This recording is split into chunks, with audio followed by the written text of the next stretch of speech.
Hello and welcome to another episode of Boss Your Business, where I expose you to people that build the business around their lifestyle so you can decide what of those pieces to implement in your business to build your business how you want it. And today I got Kyle with me. Kyle, you are a 4-time business owner and current owner of Blue Shirt Coaching. I love the branding. Whoever is just listening to the podcast, he's actually wearing a blue shirt. You help business owners of faith build better businesses, empower their teams, grow their leadership, and increase revenue and profits through next level accountability. You have multiple coaching and behavioral assessment certifications, my love language. As a podcast host, author, and creator of the Blue Shirt Leadership Framework, Kyle helps his clients be self-aware, lead with accountability, use growth mindset, and empower others. If you guys didn't catch that, it spells out below, just saying. Ultimately, your goal is to help your clients be more, do more, have more, and give more. I love that mission. You share practical insights from your experiences wrapped in engaging stories, always an open book. You provide an honest look at business leadership and being a dad. Now, what I didn't mention in the green room, didn't warn you, you have dad in here. You do have some dad jokes ready for the episode, right? Oh, geez.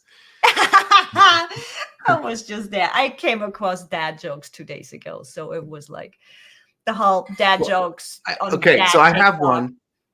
So I do have one. Let's see if I can remember. It was one I made up on accident, or one of my kids made up. So, and it'll fit you actually. So, do you know how to say? So obviously you know how to say it, but some people don't. So do you know how to say no, or do you know how to say 9 in German? Yeah. 9 is 9. No is 9. Right. And so then we did that, and it was funny. Okay. So there you go. There's my dad joke. Oh, I love it. Yeah. I always used to tell, when I tell German jokes, it's a play on language. Those were my favorite jokes in Germany. So trying to translate those is funny in itself. So Sure. I don't even need the pun at the end, because me trying to translate a joke into English language is hilarious in itself. So quick, sorry, but have you seen the guy I think he's on TikTok, but also I think he's on YouTube and TikTok, and he speaks French, English, and Spanish, and then he pretends to be like the universal language person, and he asks them to come up with how you would say sheep, and then each language says how they would say it, and then he gets frustrated with the way they say it, because the French people say it in a stupid way, and then the English people confuse things because like would, should, could, and all that kind of stuff. It's a really funny. I wish I could say the name so I could give him some credit here, but it's a really funny trope, I guess you could say.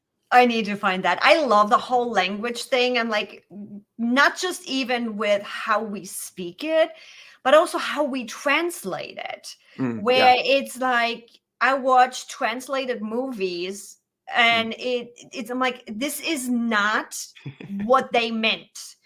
That is a clear translation, but it's not what they meant. And I think the same thing is happening for us in coaching too, where you really need to understand the language the client speaks, and every client is different. Every perception is different. We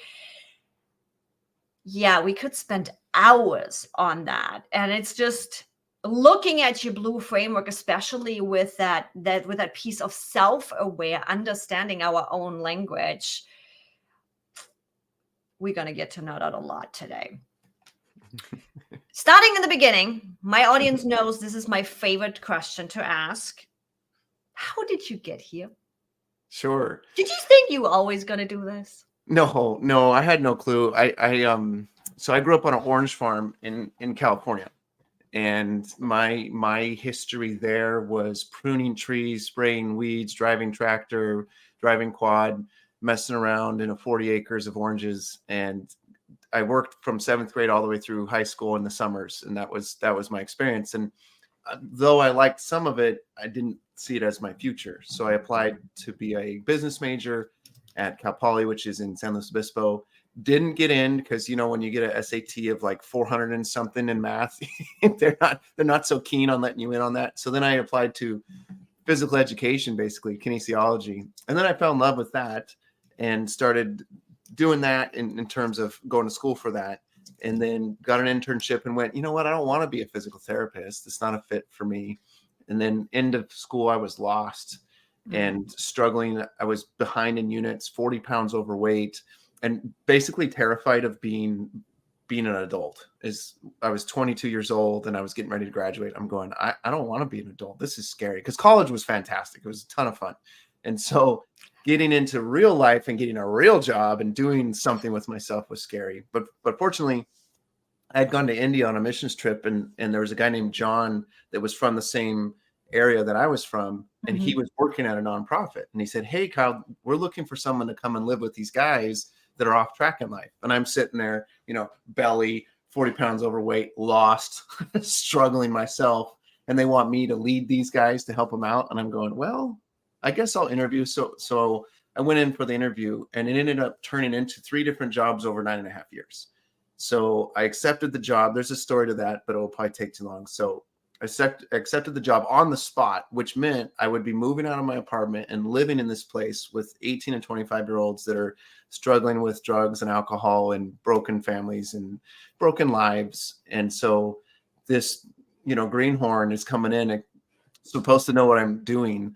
And I ended up sticking around for a long time, lived there for a year, and then moved in a pet resort position there, where I ran the pet resort for 3.5 years and then ran the program for 3.5 years as well. So that was where I got my mentoring and coaching. For those 9 years, I got a lot of experience, like super intimate level of experience with that. And then stumbled around in a couple other careers, and then finally landed in the disc world. And disc introduced me to workshops, and workshops introduced me to real income. And then I went, oh, I could go ahead and start a business here. So I started my business, and that was about 5 years ago. So I'm curious, looking back to this time of, oh my God, you want me to do this? I'm like, I'm still in the middle of all of it. Looking back at that, what's your take on, hey, I have to have this accomplished, or no, I simply know where you're at right now and I can be a sounding board? What's your take on that mentoring, coaching? When do you get to help people? Yeah, in that specific experience, what I realized is that men especially tell me stuff. They just tell me stuff. They open up. I'll give you a good example. There was one student there, and I can say his name. I won't say his last name, but his name is Phil. And Phil had been sexually abused by his father and his brother. And so he was basically, he was almost a mute. He just didn't say anything. And he was also physically abused by them. So really rough background. And he was one of, I think, 3 students when I first got there. And so he's living there and I'm living there, and I don't have that history in my background. But over the course of time meeting with him and connecting with him, he opened up to me and he started speaking to me and talking to me, and began to get real with me and share a little bit more of his story and get open and honest with me. So though I didn't have the direct experience and I didn't have the life experience by any means in terms of my age, because I could create that trust and I had that empathy, he was able to connect with me. And that was the case with most of the students, not all, but most of the students. And of course, going forward into my coaching, you got to have the know, like, and trust formula in business. And so that natural ability plus honing that skill over to about 10 years has translated very well into coaching. Because people, you know, even though we're talking about business, your personal life and your whatever's going on with your family and your life freaking matters. It's impacting your business and vice versa. And so when people recognize that they can trust me and open up to me, then things shift quickly for them because they get to be real for the first time in some cases.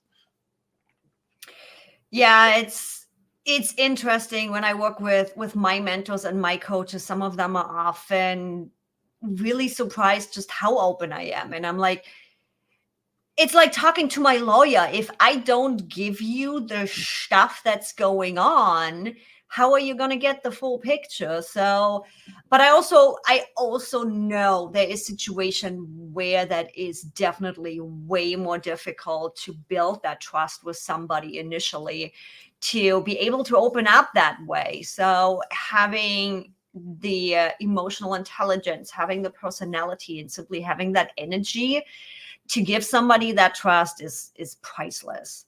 Yeah. How does life/business look like for you today? Yeah. So this year, my wife quit her nursing job. Whoop, And whoop. so, so she started working with me full on in June. And so she's, 15-ish hours a week helping me out. But the big thing is that, nursing is a 6-figure job. So that pivoted our family. So we don't have that now. It's just this business, but it gives her all this freedom to help me out, but more importantly, be with the kiddos, do the things that we want to do as a family. And so she's not working night shifts anymore. We spend Nursing is not an easy job. No. And she went through the pandemic in it as well, of course. So that was a whole nother story. But now every evening we spend evenings together as a husband and wife. And until this year, she'd always been a nurse. And so 3 nights a week, she was not home. And so I'm parenting my 3 daughters without her, which is fine. But it's like I didn't have her for those times. And I still remember the first time we actually got to sleep together in the same bed for a week straight. After 13 years of marriage, we had never experienced that before. And then, well, besides honeymoon, but like, it was crazy to have that experience, to be like, wow, I get to be with my wife every single night for this many nights. So that's a big deal. And then for me, when I'm working, I'm working, but when I'm not working, I'm not working. Like that's what I try to do. And it's not always the case, but I try real hard to do that. And my mind is, spinning all the time on it. But for the most part, at 2 p.m. at the latest on Fridays, I'm done working. Right.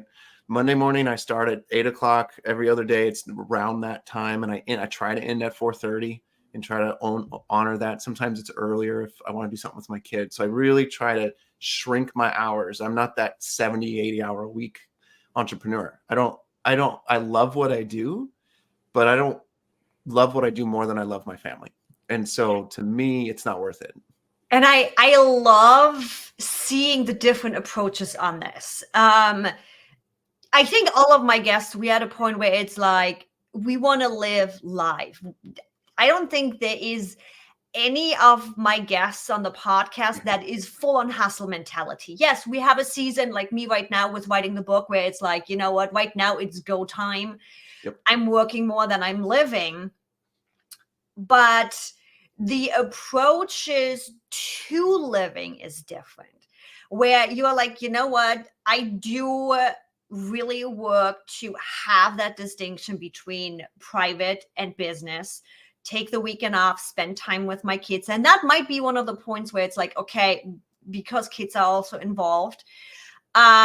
When you started telling me about how you are structuring your week, my past guest, Jessica Glazer, came to mind, where they do not have kids yet. They do have a dog. But husband is working in her business. So similar situation as you guys have. But she's like, you know what? We've tried the straight up separation of business and personal, of we are done here. Yeah. And it didn't work for them. That's where I love bringing guests in and hearing those different takes and hearing the different ways of approaching things, because all of us have found our way of doing things, and just showcasing the audience what works for us and why it works, so they can choose what works best for them. So I'm like, I love it, especially, you know what, Friday afternoon, I'm one, I have to also be like, okay, girl, it's Friday afternoon. Go have a drink. Right. Don't leave the house. Yeah. Close the laptop. Yeah. I'm one of those people, because we love what we do, right? So really being able for us to say, you also need a personal life. Go play with the kids. Yeah. I mean, weekends are for personal life. I mean, I'm still thinking, you can't help yourself. You think about the business, but like weekends they are for us as a family. And evenings, my wife and I'll talk for a little bit about the business to like dump things, Mhm. and then we move on. It's like you talk about your work day, right? That's Yep. what we're doing technically. So, but otherwise, we're really guarding our time. How do you structure your business? How are your office structures for you to be able to just be like Friday afternoon, I'm done, I'm out of here? Yeah, I don't allow people to schedule time with me after I think it's 2 p.m. on my calendar on Fridays. And then I don't let people schedule with me before 8 a.m. or after 4:30 p.m. either. So that's my window. And if you want to work with me in that window, great. If you want to work outside of it, if it's a one-off, I get it. That's fine. But if it's a continual coaching relationship, I'm not going to do it. It's not worth it to me because I don't want to get up at 3 a.m. because you're on the East Coast and you want to coach at 6 a.m. I'm not going to do that. I'm sorry. There's plenty of other coaches out there. I care about you, but I care more about my sleep and other things. So that's one of the ways that I do it, to make sure that I'm just blocking time. I literally will put, if I don't want anybody to meet with me for like a networking conversation or schedule a surprise coaching call, I literally just put something on the calendar that says admin. And then I know that they cannot fill that time because it's blocked, and it keeps me sane because my goal is 10 hours of coaching a week with my clients. And if I'm doing 10 hours a week, that's really tiring. That's a lot of giving of myself. And so I need to make sure that the other spaces don't get filled with things that take even more from me, because then the client that deserves that from me won't get it. And that's not fair to them. And I think that's a big struggle of business owners, coaches, consultants when we start out. We been there, done that. My schedule looks similar to yours, though you don't get to schedule time with me before 10 a.m. Pacific. It's just not happening. But yeah, when we start out, it's like, oh my God, we come in with this passion. We want to do all the things. We want to help all the people. Yeah. But we don't think about the implementation and the cost of it. If we give everything of us, yet clients are not getting all of us. And I don't know if you have seen the image. I came across it over the last couple of weeks. I really like this, from the phrase of pouring into other people. And the visual they used is, we are not pouring out of our cup anymore. And you see, I think it was a coffee mug or whatever with a saucer underneath it. We are not pouring out of our mug. We are only pouring out of the saucer. So make sure you are over pouring into your own mug first. Yeah. It's an overflow. I've talked about that visual before. Like, is your cup, are you overflowing or are you pouring out? Because you're just going to end up emptying yourself. And then that's not good for anybody at all. Because, and you're not really providing the level of service that you could be to your clients, but more importantly, to the people in your life, to the relationships that you have. You know, if you're empty when you get home from work and you're snapping at your kids or your spouse, like, I don't know.